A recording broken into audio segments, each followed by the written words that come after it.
Livro A Oração, de Santo Afonso de Ligório. Apresentação. Santo Afonso é conhecido como doutor da oração. Talvez por isso mesmo diga, na introdução a esta sua obra, que nunca tinha escrito nada mais útil. O que ia dizer muito, uma vez que chegou a publicar mais de 100 obras durante sua longa vida. Sobre a oração, Santo Afonso falou e escreveu muito, mas foi principalmente um homem que muito orou. Em média, dedicava 8 horas diárias à oração. Podia, pois, recomendar a todos que fizessem pelo menos 1 hora de oração diária, além de frequentes e rápidas preces nas diversas oportunidades do dia. Nesta sua obra, o Santo Doutor trata da oração enquanto pedido, prece, súplica e também agradecimento. Não trata dos outros aspectos da oração, como também não se prende apenas à oração vocal. Fala da absoluta necessidade que temos de pedir a Deus a salvação e de como o devemos fazer. Foi em 1757 que, pela primeira vez, Santo Afonso publicou um breve tratado sobre a necessidade da oração, sua eficácia e as condições com que deve ser feita. O texto foi publicado como apêndice da obra O Cristão Santificado, de seu confrade, o padre Januário Sarnelli, um livro que, por sinal, tinha uma finalidade: levar todos os cristãos a fazerem diariamente a oração mental. No início do ano seguinte, o santo reviu o texto e o acrescentou à nova edição de seus opúsculos espirituais. Na ocasião, prometeu que em breve publicaria uma obra especial e mais trabalhada, em que desenvolveria também uma tese teológica. A graça de orar é dada normalmente a todos, e mediante a oração, todos podem obter de Deus os outros auxílios necessários para a salvação. No mesmo ano de 1758, ele escreveu para Ramondini, seu editor em Veneza. Esse livro sobre a oração é obra única e muito útil para todos, e não é apenas uma obra ascética ou espiritual, é também teológica e está me dando muito trabalho. Em novembro de 1758, o texto foi entregue a um editor de Nápoles e já estava impresso em março do ano seguinte. O título seguiu o estilo da época. Do grande meio da oração, para conseguir a salvação eterna e todas as graças que queremos de Deus. Obra teológico-ascética do reverendíssimo padre Dom Afonso de Ligório, reitor-mor da Congregação do Santíssimo Redentor, utilíssima para todo tipo de pessoa. Como era seu costume, já no dia 5 de abril, Santo Afonso enviou um exemplar revisado dessa edição napolitana para ser reimpresso em Veneza, o que iria garantir maior divulgação para a obra. Essa nova edição foi publicada entre junho e agosto do mesmo ano de 1759. Até a morte do autor, em 1787, foram publicadas 10 edições. Note-se que já em 1761 foi publicada em Nápoles uma edição contendo apenas a primeira parte, omitida a dissertação teológica. E isso, aliás, tornou-se praxe em praticamente todas as edições populares da obra. É o que fazemos na presente edição, na qual se suprimiram também as referências ao pé da página. A tradução feita pelo padre Henrique Barros, da Congregação do Santíssimo Redentor, foi-nos graciosamente cedida pelas edições paulinas. Para facilitar a leitura, foram feitas algumas modificações na linguagem. Como já o dissemos, mais vezes Santo Afonso escreveu sobre a oração, dando um destaque especial à oração mental e à meditação. Ainda em 1742, compôs um texto breve de mais ou menos 40 linhas, resumo do modo de fazer a oração mental. Texto que nos foi conservado em uma de suas cartas, mas que, ao que tudo indica, era um dos muitos folhetos que o santo costumava distribuir ao povo durante as missões. De 1745 a 1750, temos um esquema de palestras sobre a necessidade da oração mental, possivelmente para clérigos que se preparavam para a ordenação sacerdotal. Finalmente, na obra Vitórias dos Mártires, há como apêndice um texto de mais ou menos 70 linhas. Avisos necessários para a salvação de pessoas de qualquer estado de vida. É como que um apanhado geral da doutrina sobre a oração, composto provavelmente antes de 1775. O texto foi também distribuído como volante durante as missões. Aí é que se encontra em sua forma literal a frase, talvez a mais conhecida do grande missionário: é certo que quem se reza se salva, quem não reza se condena. O santo que tanto insistia na obrigação de os pregadores falarem frequentemente sobre a necessidade da oração, não podia deixar de dar o exemplo.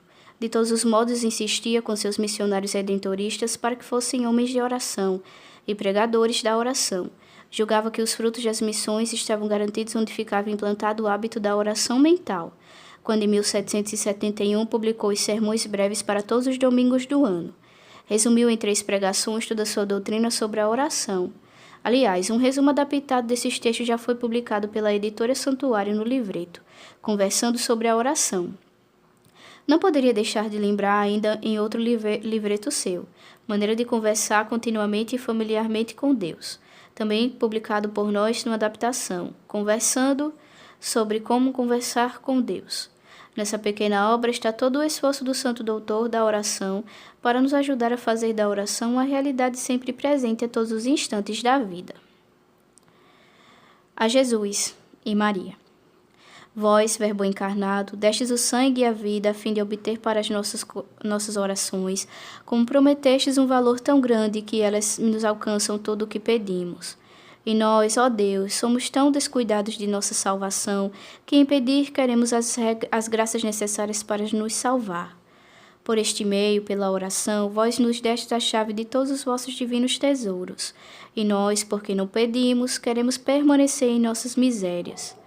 Ah, Senhor, iluminai-nos e fazei-nos conhecer quanto valem perante o Pai Eterno as orações feitas em vosso nome e por vossos merecimentos. Consagro-vos este meu livreto. Abençoai-o e fazei com que todos quantos o tiverem em suas mãos resolvam orar sempre e se esforcem por despertar também o fervor nos outros, a fim de que empreguem este grande meio de salvação. Também a vós, Maria, grande Mãe de Deus, consagro esta obra. Protegei e abençoai todos os que a lerem com espírito de oração, para recorrerem em todas as necessidades ao vosso Filho e a vós. Dispenseira das graças e Mãe de misericórdia, vós que não sabeis deixar partir desalentados os que se recomendam a vós. Sois a Virgem poderosa, alcançais de Deus para os vossos servos tudo o que pedis para eles.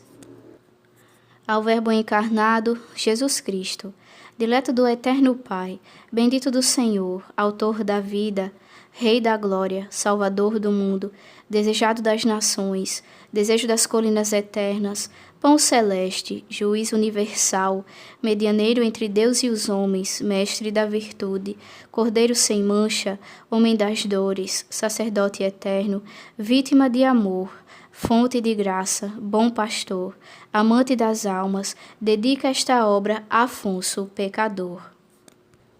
Introdução. Publiquei várias obras espirituais. Penso, entretanto, não ter escrito obra mais útil do que esta, na qual trato da oração, porque a oração é o meio necessário e certo de alcançarmos todas as graças necessárias para a salvação.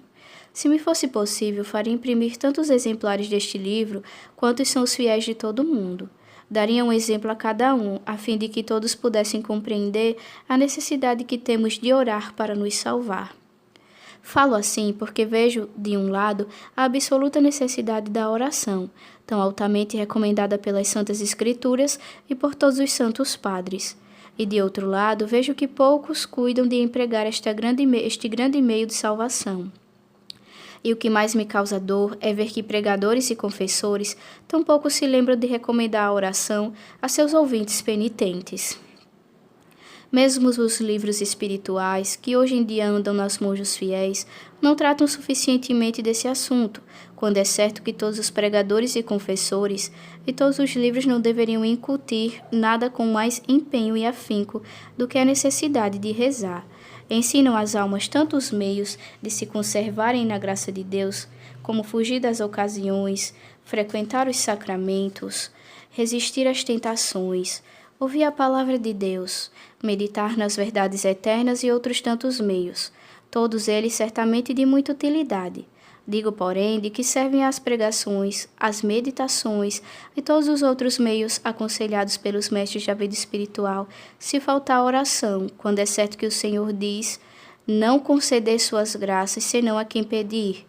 Pedi e recebereis. Sem a oração, segundo a providência ordinária de Deus, serão inúteis todas as meditações, todos os propósitos e todas as promessas. Se não rezarmos, seremos infiéis a todas as luzes recebidas e a todas as nossas promessas.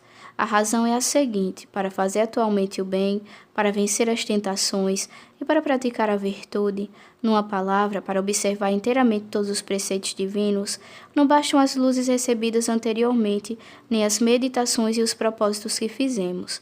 É necessário ainda o auxílio de Deus, e este auxílio atual, como logo veremos, Deus não concede senão a quem reza, e reza com perseverança.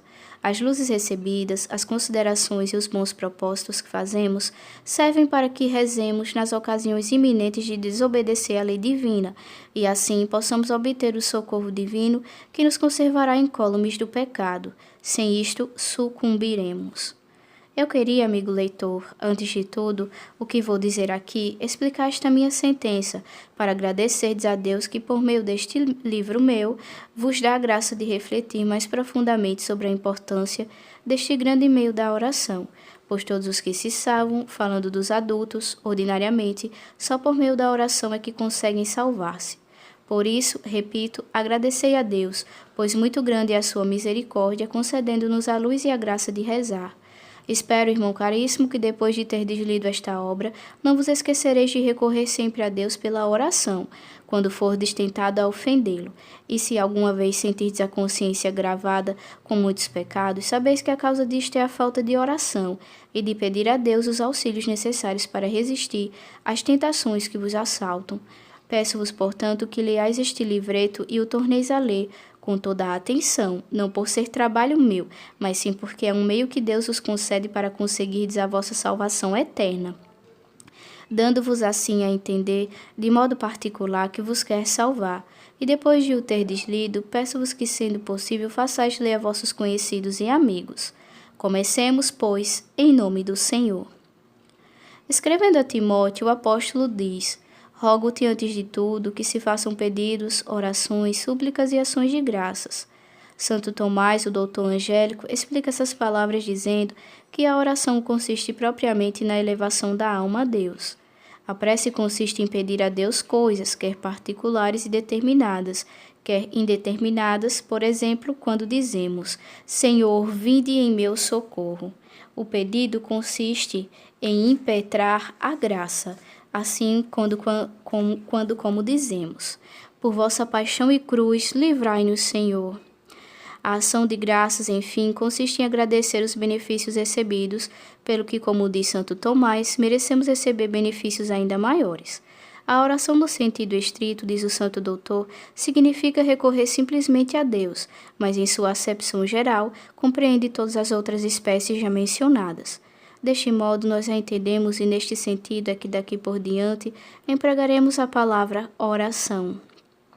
Para conceber um grande amor à oração e para usarmos com fervor deste grande meio da salvação, consideremos antes de tudo quanto ela nos é necessária e quão poderosa é para nos obter todas as graças que desejamos de Deus se pedirmos como devemos. Por isso, na primeira parte, trataremos da necessidade e do valor da oração e depois das qualidades que a oração deve ter para ser eficaz diante de Deus. Necessidade da oração. Ponto 1. O erro dos pelagianos. Erram os pelagianos dizendo que a oração não é necessária para se conseguir a salvação. O ímpio Pelágio, seu mestre, afirmava que só se perde quem não procura conhecer as verdades necessárias. Mas, como disse bem Santo Agostinho, Pelágio falava de tudo, menos da oração, que, conforme sustentava e ensinava ao mesmo santo, é o único meio de adquirir a ciência dos santos, como escreve São Tiago. Se alguém necessita da sabedoria, peça a Deus que a concede fartamente a todos. Ponto 2. Nas Sagradas Escrituras, são muito claros os textos que nos mostram a necessidade de rezar, se quisermos alcançar a salvação. É preciso rezar sempre e nunca descuidar. Vigiai e orai para não cairdes em tentação. Pedi e dar-se-vos-á. Segundo a doutrina comum dos teólogos, as referidas palavras é preciso rezar, orar, pedir, significa e impõe um preceito e uma obrigação, um mandamento formal. Wycliffe afirmava que todos esses textos não se referiam à oração, mas tão somente às boas obras. Assim, rezar no seu modo de ver nada mais é do que agir corretamente e praticar o bem. A Igreja, entretanto, condenou expressamente esse erro. Por isso, ensinava o doutor Lécio que, sem pecar contra a fé, não se pode negar a necessidade da oração aos adultos, mormente quando se trata de conseguir salvação, pois, como consta nos livros santos, a oração é o único meio para conseguirmos os auxílios necessários à salvação. Ponto terceiro. A razão desta necessidade é bastante clara. Sem o socorro da graça, nada de bom podemos fazer. Sem mim, nada podeis fazer. Nota Santo Agostinho sobre essas palavras que Jesus Cristo não disse. Nada podeis cumprir, mas nada podeis fazer. Com isso quis nosso Senhor dar-nos a entender que sem a graça, nem mesmo podemos começar a fazer o bem. Não somos capazes de por nós mesmos ter algum pensamento, mas toda a nossa força vem de Deus. Se nem sequer podemos pensar no bem, como podemos então desejá-lo? O mesmo nos demonstram muitos outros textos da Santa Escritura. Deus é quem opera tudo em todos. Farei que vós andeis nos meus preceitos e que guardeis as minhas ordens e as pratiqueis. Por isso, como diz São Leão, Papa, nenhum bem faz o homem sem que Deus não lhe dê a sua graça para isso. E o Concílio de Trento diz: se alguém disser que sem a prévia inspiração do Espírito Santo e sem o seu socorro, o homem pode crer, esperar, amar ou fazer penitência como deve, com o fim de obter a graça da justificação, seja anátema. Ponto 4. Modo de agir de Deus com os animais. O autor da obra imperfeita diz, referindo-se aos brutos, que o Senhor a um concedeu a rapidez, a outros deu unhas, a outros cobriu de penas, para que desse modo pudessem conservar sua vida. O homem, porém, foi formado em tal estado que só Deus é toda a sua força. Deste modo, o homem é inteiramente incapaz de, por si, efetuar a sua salvação, visto que Deus quis que tudo o que tem ou pode ter, receba por meio de sua graça. Ponto 5. As primeiras graças. Mas este auxílio da graça normalmente o Senhor concede só a quem ora, conforme a célebre sentença de Genádio.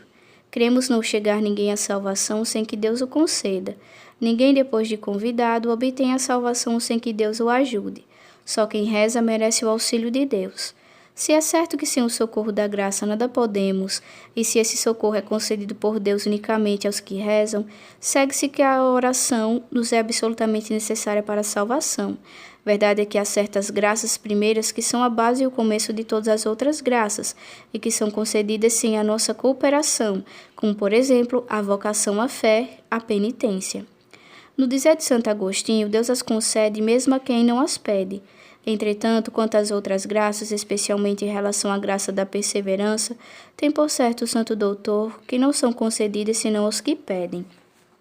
Deus dá algumas graças, como o começo da fé, mesmo aos que não pedem, outras, como a perseverança, reservou para os que pedem.